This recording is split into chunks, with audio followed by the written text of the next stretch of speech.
Baruch atah Adonai Eloheinu Chaylam Shehakol Barei. Amen.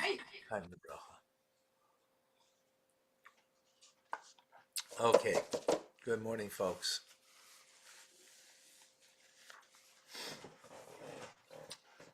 We begin a new mimer. This was said in 1960, Purim. And it begins with words from the Megillah. V'layla hu nada shnas hamelech. On that night, the sleep of the king was awoken, was moved and awoken from sleep.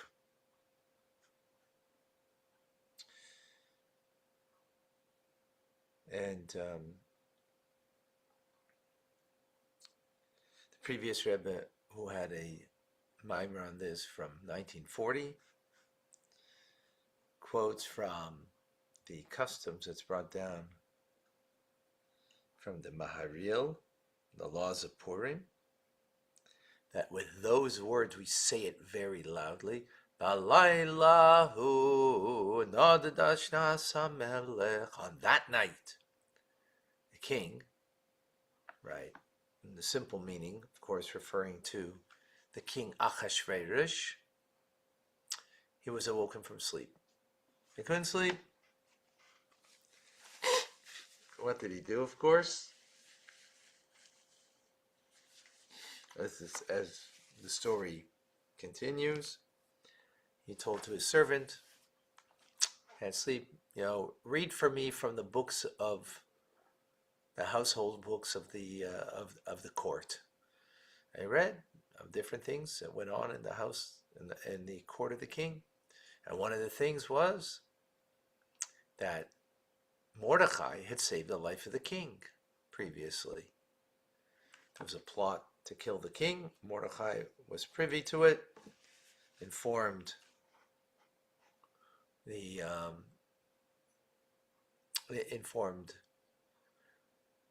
don't know if it was directly to the king, whoever, because he had access to the king. He was a minister. He had, a position in the kingdom. And the two guards were hung for treason, plotting to kill the king. King asked, is there anything that's been done for Mordechai? To repay him for his kindness, for his devotion, his devotion. I say no, nothing written in the minutes saying that anything was done for him. Okay. And at that moment, Haman enters, wanting to ask the king permission to hang Mordechai. He made a gallows. He wanted to hang him because Mordechai was not bowing down to him. He couldn't take it. And before he could ask anything, he says, what do you do to a person who has the favor of the king? Who the king wants to favor? Interesting, of course, it's about him. Well, dress him up in the king's clothes and put him on the king's horse and bring him in the middle of town and say, so you do to the person that the king favors. He says, oh, okay, that's a great idea. Go do that for Mordechai. Ooh, plot foiled. That's an amazing, twist. An irony, of course. But the question is asked. This is how, the Maharil says, this is Tokva Shel Nes. Tokva Shel Nes means this is the strength of the miracle. Beginning of the salvation of Jewish people. Or not the beginning. That's the wrong word. It's the power of the miracle is here. Now, it's an amazing, twist amazing irony. Haman is coming to kill Mordecai, and he gets the opposite. But if you were to take that out of the equation, this whole story, does it really change anything in the Purim story? Sure. Seemingly not. And what is the real, um, you know, crux of the saving of the Jewish people? Well, it's Esther going to the king when she hasn't been called to the king for 30 days. And the law of the land is, the law of the king, the house, the court of the king is, excuse me, you don't approach a king. That's just the way things are. You just don't. And she's going to approach. If he doesn't put out his scepter, it's one law, death. And she approaches him, puts her life into peril. He puts out the scepter and he says, "Oh, I have a party I want to make." She makes one party, then a second party, invites Haman together with Achashverosh, the king, to the party. And there she divulges her identity. She's Jewish. And you have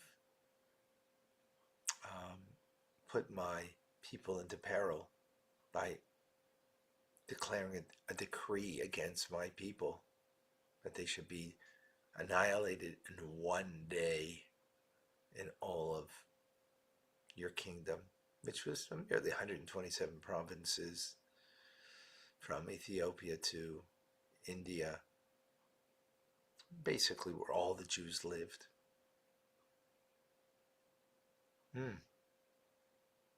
That sounds like a lot more powerful idea of saving the Jewish people. If you were to say, Tokfut Shalnes, the power of the miracle is in that moment. But that's not the case. So we need to understand what's going on over here. So it brought down from the Medrash that night, the king's sleep was awoken from his sleep. It's a metaphor. It's a metaphor for Malka Shaloilam, the king of the universe, God. God woke up from his sleep. And that's the miracle, which of course adds a question. What does it mean God went to sleep? La Yana v'lo yishan shemer Yisrael. In Tehillim, King David says that God doesn't sleep, doesn't slumber. The guardian of Israel. So what does it mean that God sleeps? Right? So the answer is, that's true. Except, as King Solomon says in Mishnah in Proverbs, K'mayim apanim al panim, that the face reflects a face, meaning, what does it mean? Very simple. What I project, if I project a smile to you when you walk into the room or you come on over here, when you see me, you'll reflect back a smile. If I show a frown, you'll reflect back a frown. Right? That's the nature of things. What does that mean over here?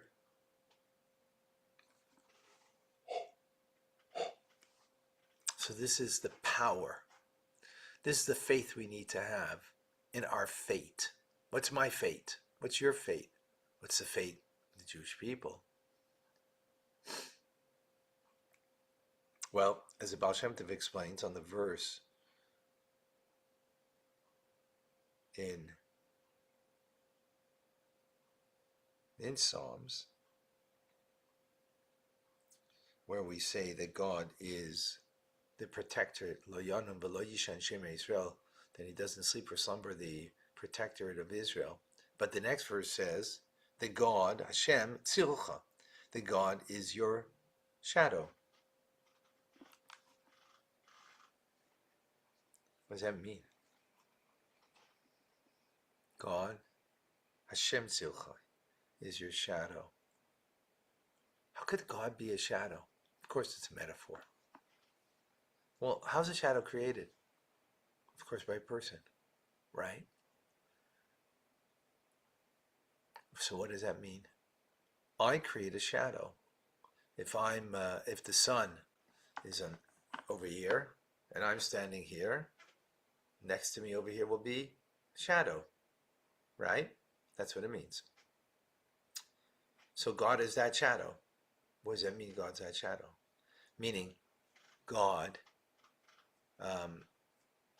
I create God to be my shadow. What does that mean? Well, the way I act will then be the way God acts back to me. Similar to the idea, if I smile to you, you'll smile back to me. I'm naturally will be more likely a smile, right? If I embrace you with a love and a devotion and with goodness, most likely you'll reflect that back, right? So that's what it means. The way we act down here is going to be what's reflected to us from up there. Ooh.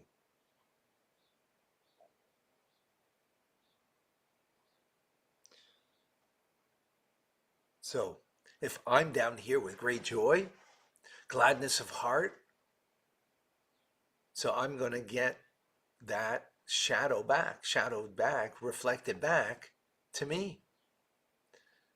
That's the faith we need to have, is that we create our fate.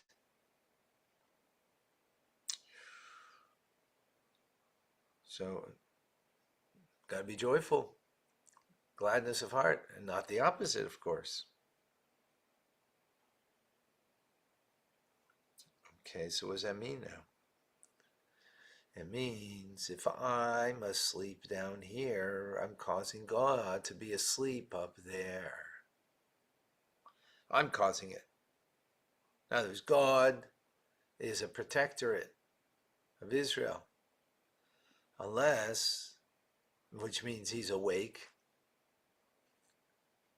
unless I'm asleep.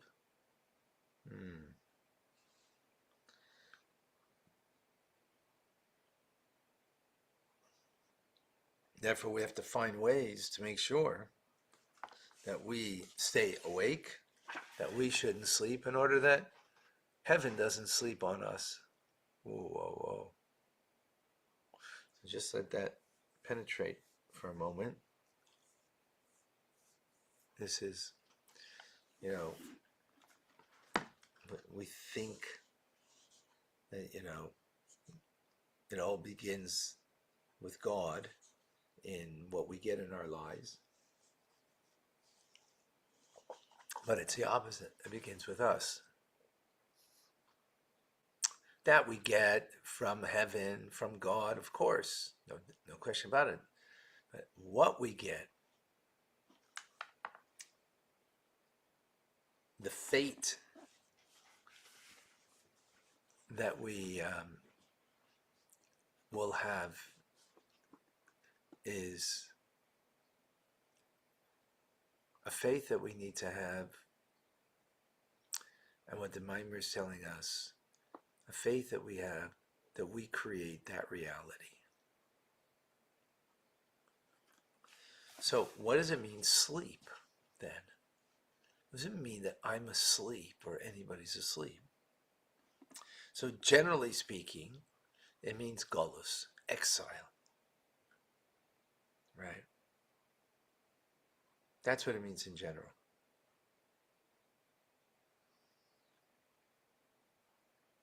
And this is what the verse says in Proverbs. God says about himself, Ani Yeshena, I'm asleep.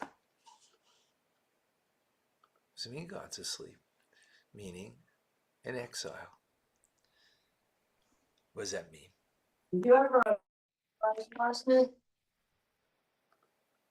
What does that mean?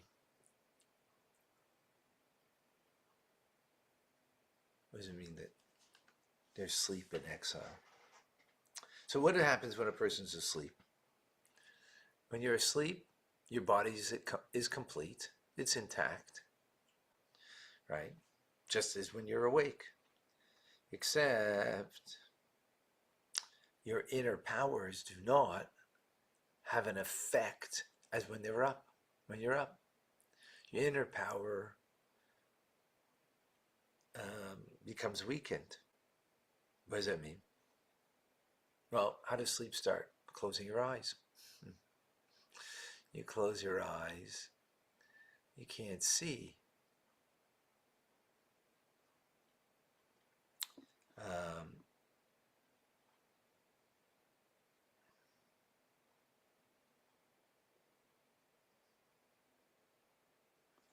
So there's two types of seeing. There's physical seeing, so when your eyes are closed, of course, you can't physically see something. But what's also is asleep, when you're asleep, not just that you can't physically see, but your mind's eye also doesn't see, which means that you perceive and understand something.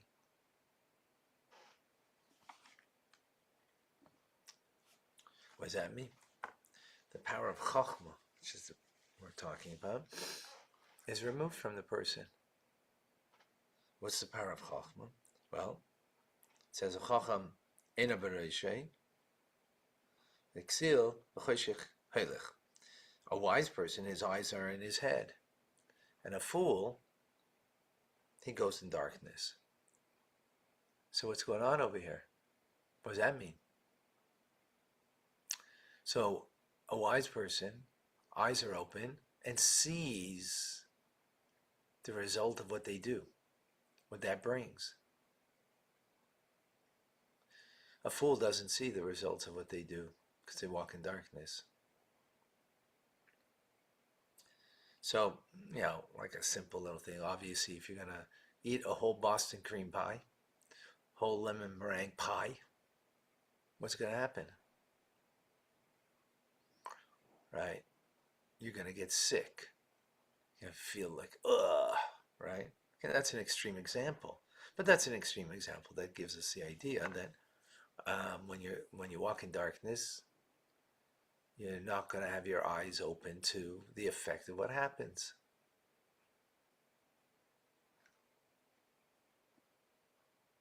So when we get upset at somebody, our eyes are closed because we don't see the effect that it has on us and what it has around about the people around us. Yeah, someone triggered you and you're upset, and now you take it out on your kids or your wife, your husband. That happens all the time. Why? Because you're going in darkness. You're asleep. You're asleep. A wise person is awake, meaning their eyes are open.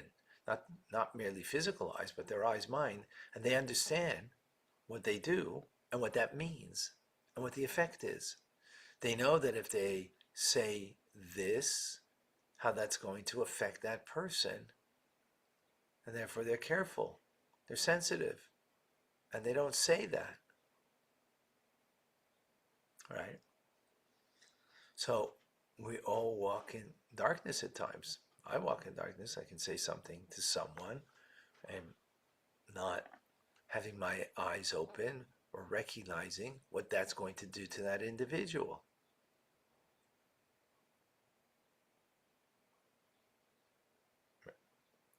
Likewise, hearing. There's physical hearing, but there's hearing that means understanding. We hear things and we don't understand what's being said. Why? It's because, again, our ears are closed. We're not really hearing. It happens. We all do that. We're all guilty of it. Right? That we hear something and all we're doing is hearing ourselves and our story rather than what that person is trying to tell me. Why? Because we're asleep. We're asleep. Okay, I'm going to stop over here. We'll continue with this. In the meantime, wake up. Yeah, you have to wake up for davening now. Waking up. Yeah, we all have to wake up. Wake up and yeah, quite a powerful idea. Extremely Amazing. powerful idea. Okay, folks, we'll see you.